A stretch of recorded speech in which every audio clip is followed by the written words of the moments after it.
Hey, what up, guys? It's me again, and welcome to the This Is My Moment podcast. I'm your host, Patrick Mitchell, and here at This Is My Moment, we love having a good time. We love seeing you smile. We love meeting new people. Oh, yeah, baby, it's season 2. Let's go get it. There ain't no stopping it, this is my moment. Join the movement, we bringing people together, bringing positivity, making changes for the better, cause it's all about... Today, I got someone on the other end of this camera that got a lot going on. Let's see if we can dig in just a little bit. Introduce yourself to the family. Hi. Well, that was a cool introduction. I like to introduce myself as I'm 55 years old, but I feel like 4 or 5, and I still think that I'm just a kid playing in this world and chasing his dreams, and yeah, that's who I am. And the older you get, the sometimes it gets harder to chase your dreams, and on the other hand, sometimes it gets easier. So hey, that's what it is, and that's who I am. Well, hey, Eddie, thanks for coming on the show, man. And I love that introduction. You're right. I'm 46, and sometimes I feel 15, and then sometimes I feel 55. It just depends. It is. It really is. So let me ask you this. What do you do and what inspired you to do it?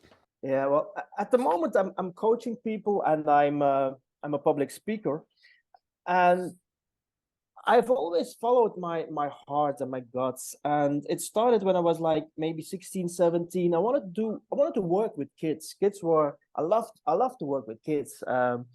So I became a teacher, which that point was for me was a logic thing to do.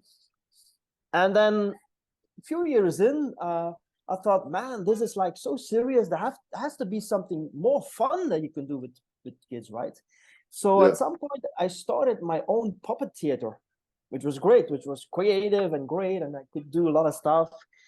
But I soon found out that wouldn't pay the bills.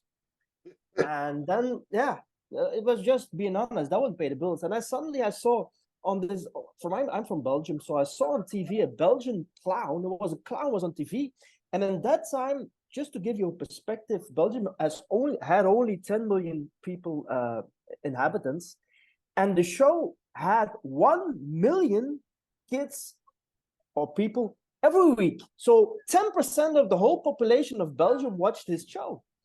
And I said, man, this is great. I mean, this clown figure is ideal to work with kids. It attracts kids. It has something. And so I went into that. I learned a lot of things, and that was what I became. I became a professional clown. And at some point during that career, which was a 22-year career, I was introduced to people that wanted to start something up in hospitals. Yeah. And I'm talking like end of the 90s now. In America, you had Patch Adams, who had started this movement from bringing clowns in hospitals. But in Belgium, there was nothing like that. So here again, it was some pioneer work for me as a clown, because I was a clown. And then I came in hospitals, and I soon found out that was something else, than jumping on a stage and doing balloons or magic or being funny. But then you came into a kid's room, who was scared, who was sick, who was afraid, and that was a totally different game. But it was the game that I did for 10 years, and it was the game that changed my life, my way of being, my career. Yeah. It was actually, yeah, sorry, it was the game that changed everything for me. And until this day, it still rules my life, and I still do everything accordingly to what I learned there. Yeah. I love that, man. I love that. You know what's funny is being a hospital clown is so non-traditional. Like that's like you yeah, and that's crazy and good for you for taking that on. Let me ask you this. What's the most rewarding part to you about what you do and how you helping people? What's the most fulfilling? Well, in short, is changing lives. Yeah. And I was always about, even when I was a teacher, I was always about making people happy, Yeah. and I was always about, and I still have that. What if I can give things? I feel good. I feel happy, and that can be like, you know, here in Nigeria, there are a lot of beggars. When you stop at the red light, there are beggars. And I always try to give something. And when they are kids, I always have candy in my car to give. I mean, I don't give them money because you never do what they do with the money. But okay. But I want to give. So I have a big bag of cookies. And, Hmm. when I come in my car, they already know me. They know my car. They come running from far. But yeah, but I like to give. And if my giving can improve somebody's life, then I am happy. And I found out that improving somebody's life by giving them money, that's one thing, but you can make a much better improvement if you if you give them another mindset. If you give them the mindset that they can rule their own lives and come out of their own things and come out of their own stuckness. So that's for me the most rewarding thing to do. Man, that's solid. I'm a giver also. Like I love just helping people. And I don't know if you guys have this saying in Belgium, but people always say nothing in life is free. I don't know if you guys have that, but they say nothing in life is free, and I don't agree with that. I don't subscribe to that because I believe that helping and generally caring about people is free. Like it doesn't take anything for that as long as you do it with genuineness and kindness, and you're not looking for anything from the people that you help. I agree. Yeah. And I do that, man. And people are like, oh, why would you? I said because I've been blessed, and that's what makes me feel good. You don't have to do anything to get it. All you have to do is just receive it. And so I don't subscribe to that. Nothing in life is free concept, and I don't think you do either. So good on you. Here's the next thing though. I heard that you're an author. Is that true? You wrote a book or something? You got a couple books? You got something? I got something going on. I did this work for 10 years, like in hospitals. And Yeah. I always explain it like this. Imagine yourself coming into a room where there's a kid, and most of the parents were there too. And you know that this kid has literally, and I'm talking about literally, only 3 days to live. Mm. What kind of person, and then I'm not talking about clown, that's that's the other layer, but what kind of person do you need to be? What kind of to be on top of this situation, to bring something to the table at that point, right? What kind of person do you need to be? And that's that clown figure, right? Hmm. But if you can bring something on that table in a hospital as a clown, what can you do with that power in your real life or in your business or in your marriage or whatever? And that's what the book is about. I learned so much about a clown that I was going to think, okay, I'm clowning here. I'm this clown. I make people laugh. I can. It's an adventure. I help parents. They sometimes see their kid laughing for the last time. I mean, Yeah. it was also less stuff. I mean, I also saw children who had just broken their arm or something. So it was everything. But if you are this kind of person, if you can bring that to the table, there has to be more that you can do with that without putting on this red nose, and then just in your life. And it seems to be you can do a lot with it. And that's what the book is about. How are you using this attitude, this, let's say, techniques, but that's not really the word, but attitude is better. Yeah. This attitude of the clown, what can you do with it? If you put it in real life, you put it outside of this hospital. Yeah. And that's what the book is about. What's the name of your book? It's called Model C. When you go in there and you know that these parents may be looking at their child for the last time, right? Yeah. How tough do you have to be as a person to know, right? I call it mental toughness, the separation, right? Like separating yourself from the situation. How do you separate yourself from that situation? You know what I mean? To where once you leave, you're not carrying that burden or you're not seeing that mental picture. What do you do?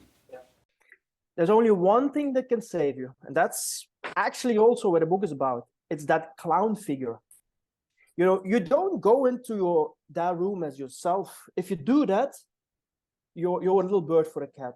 It will consume you, because these things that you see, I mean, parents that lose their child, especially when it's only 3 or 4 years old.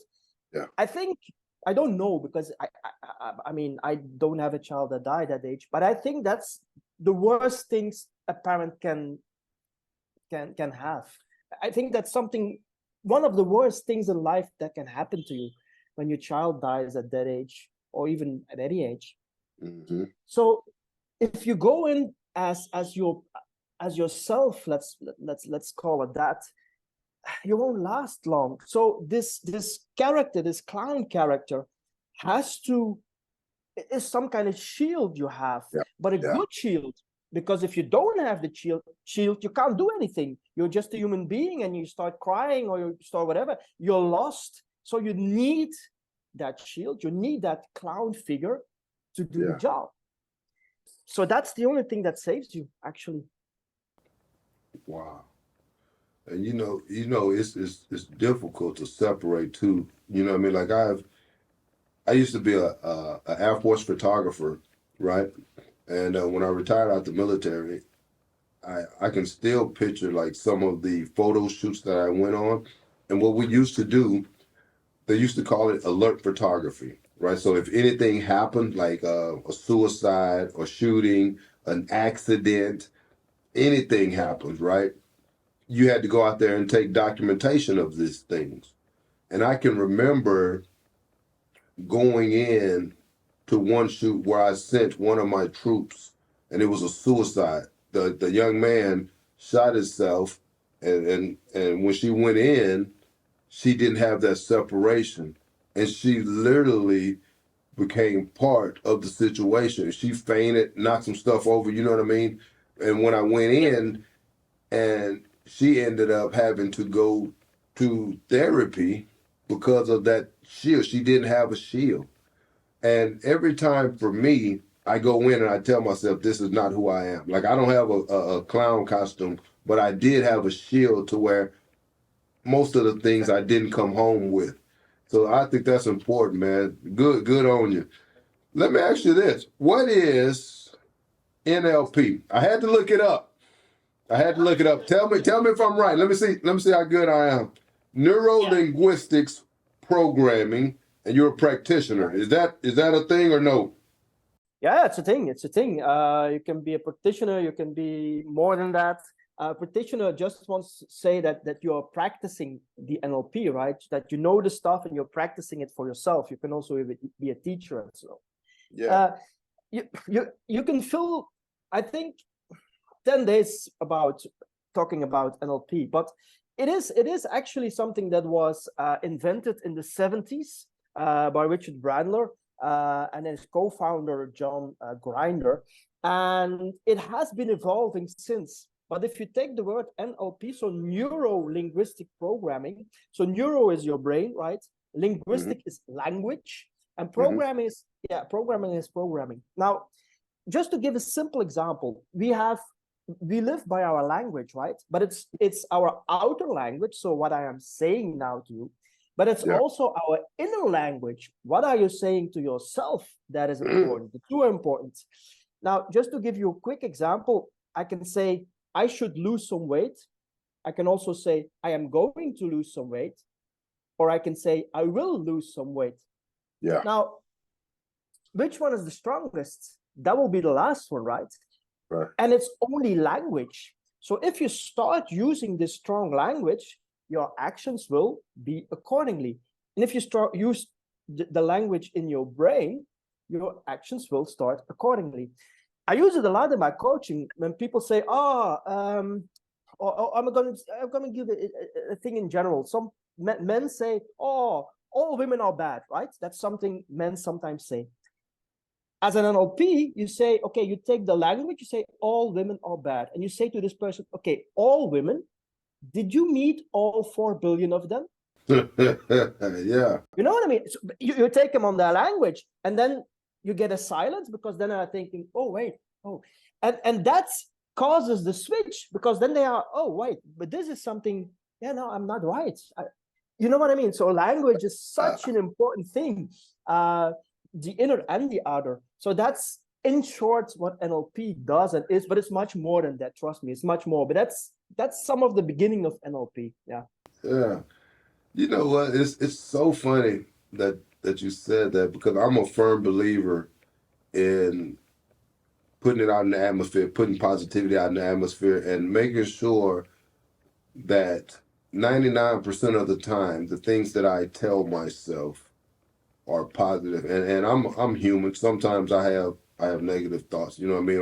Or I call it down in the dumps. Sometimes I'm down in the dumps. I don't have a good day every day, but most of the time I'm up and I'm positive. And the things that I say, I make sure that the words that I use are positive, because I don't want that negative energy into my life. Man, I like that. NLP. Yeah, it's fascinating.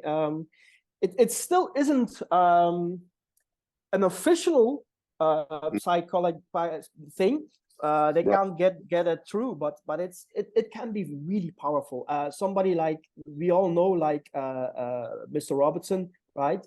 He uses it a lot, and there are other very well-known people who use NLP as the basics for what they do, actually. So yeah. So I'm glad we was talking about linguistics. My next thing, it says, correct me if I'm wrong, you are an expert in authentic communication. Is that a thing?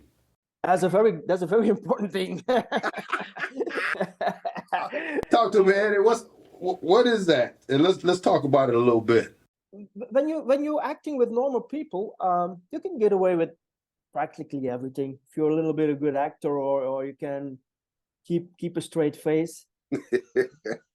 But when you're dealing with sick children, and very sick children that are on chemo or whatever, I mean, that kind of sickness, Yeah. the bullshit doesn't work anymore. That is. Yeah.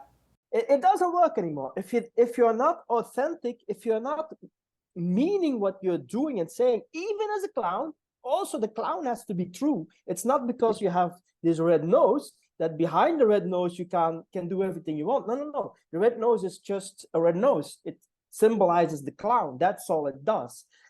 The rest is up to you. You have to be authentic. You have to be genuine in what you say and do, even if you are saying things for the laugh or for the heck of it. No, it has to be genuine. And if you don't do that, these children will just prick it through like they pop a balloon. And that's where you learn, okay, what you say and what you do is people pick that up. And children, also grown-ups, we pick it up unconsciously. Some people are stronger at it than others. Others, they don't really see it, but there are people who are really strong in detecting your bullshit. And I'm not talking about lying. That's another thing. I'm talking about really, if I say to you, hey, you seem to me like a nice guy, then I mean that. That's it comes from me. But if you can pick it up or not, and some people pick it up, other not. And that's what I mean, the true communication. If you really genuine and honesty is also a part of it. You move to people. There are two channels. You have the data channel, you have the PQ channel. Data channel is what you hear. So I can say to you now, hey, you are a fool, right?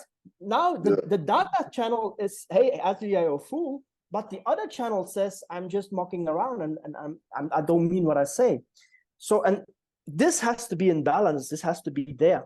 And if you are that way, if you live that genuine life, if you talk genuine to people to that's authentic communication. And sometimes it's hard, sometimes also when I coach people, I just tell them the honest truth. That could be to a business, someone who is business, sorry guy, but you're lazy. That's the honest truth. And it comes in hard, I know. But I always say an honest and truly communication is the most loving thing you can do. because that's the way you help people. You're right. Yeah. Let me ask you this though. I'm looking, and it says that you're a management drives trainer in the field of pedagogy. Did I say that right? Pedagogy is something that I had in my upbringing as a teacher. It's the art of teaching. Actually, that's pedagogy.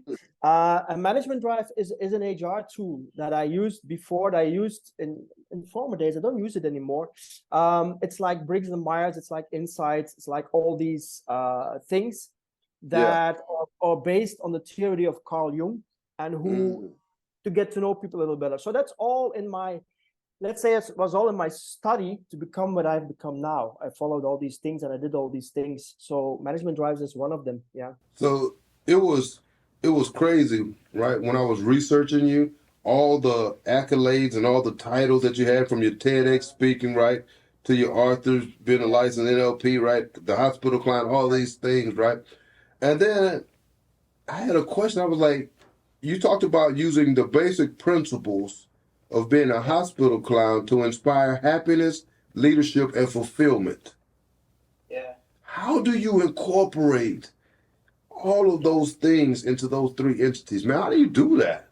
I always was a firm believer in you want to come. Let's say I wanted to be a clown, right? Let's make the story simple. I didn't know anything about clowning. So I started reading and I started doing things. And one of the things, for example, you needed to paint your face. So, okay. So I followed the course then and I learned that. The other thing you needed to do was to mime. You had to express things without saying. It's very powerful. You needed to learn that. So I followed the course mime. Different courses, actually. I followed clown courses, etc., etc. So it is management drives and all the accreditations that I have were purely because I wanted to help people in coaching or in other things, coaching mainly. And that was why I wanted to have a foundation. You know, there's nothing worse than going to somebody who's telling you a lot of things and that he heard from somebody else, but actually doesn't know where it comes from. It's like we had it about NLP. I did twice things with NLP, even with people who are very close with Richard Bandler. I wanted to have that foundation, and with all of that helps me to do what I do now, and to also be profound in it. I'm not the guy who gives you, if you come to me and you say, hey, I want to do this or this, oh, here are 10 tips. I'm not the guy who makes YouTube videos with 10 tips. I'm not the TikTok guy who is entertaining in giving you tips, because I know it's entertaining, but that's it. Yeah. I'm not the guy who's giving motivational speeches, because I know even if you are a really the best motivational speaker in the world, that the people in the room have forgotten it within, not exaggerated, within a week. It's gone. Yeah. It's just gone. And that doesn't mean that I don't like motivational speakers, because they inspire people. And when they inspire people, some people go look things up and go do things. So that's good. But that's all it does. And that's not the person I wanted to be. I wanted to know where things are coming from, so that unconsciously I'm starting to use all these things and combine these things. It's like a great basketball player, right? He can not only he can dribble, he can shoot, he can play defense. He knows about tactics. He was a little bit bigger. He can dunk. He knows. So a complete basketball player knows them all. That's how you become a good player. And I want to become a good player. I don't want to. Yeah, that's what I want to become. I like that. And that's why I incorporate. So I feel I'm missing something. You know, if I had a conversation with somebody and I couldn't help them, I'm going to think, oh, well, why couldn't I help this person? What was missing that I didn't have the right words to help this person? Yeah.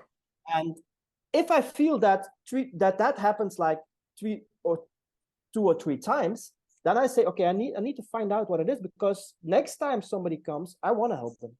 Yeah. And that's all there is. That's why I have this accreditations, but it's not about the accreditation. It's about having this to help people. Because accreditation, on itself doesn't say anything. It only means that you can study. That's all. That's all what it means. Huh? Wow, that's yeah.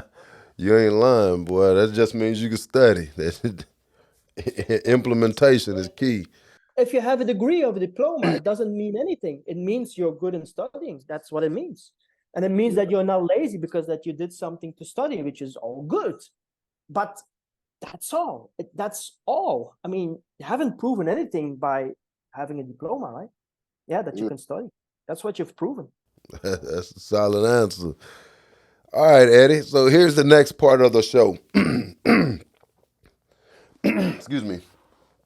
At the end of every show, I like to play a game with my guests. The game is called Pick One. I'm going to give you some options. You have to choose. I'm not going to be throwing you under the bus, nothing like that, but I want to have a little fun. You ready? Mm-hmm. Out of everything that you've done, your books, your TED Talks, your hospital, your clown, you only get to keep one. What are you going to keep? My hospital clowning. You're keeping that over everything? Yeah. Okay, too easy. You have one sentence to tell someone to help improve their way of life, their mindset, their happiness. What do you tell them? One sentence. The only person that can help you is you. Yeah, that is. Last one. I give you the phrase, "This is my moment." What's the first thing that comes to your mind? Oof, that's a hard one. This is my moment. I think your moment is every moment. Your moment is now. You can't do anything in the past. You can't change anything in the future. You only can change things now. So if you ask me what's my moment is now. It's always now. You know what? That's solid. You're right. You got to take advantage of right now. You're right. It happens now. It doesn't happen in the past, and it doesn't happen in the future. We are talking to each other now. Yeah. And that's where the magic happens. Nowhere else. I dig that. Eddie, we're done, man. That was fun. Don't move. I'm gonna close the show out really quick. Hang on. No problem. Hey guys, Eddie said something that was huge. You have to have a strong foundation. You don't, or you can't build on top of weakness. Set your foundation strong and then grow from there. It's a thing. And then at the end of the day, go get it! Join the movement, we bringing people together, bringing positivity, making changes for the better. Cause it's all about growth, all about success. We wanna see you rise, wanna see you at your best. Hey, keep it rolling, we gotta keep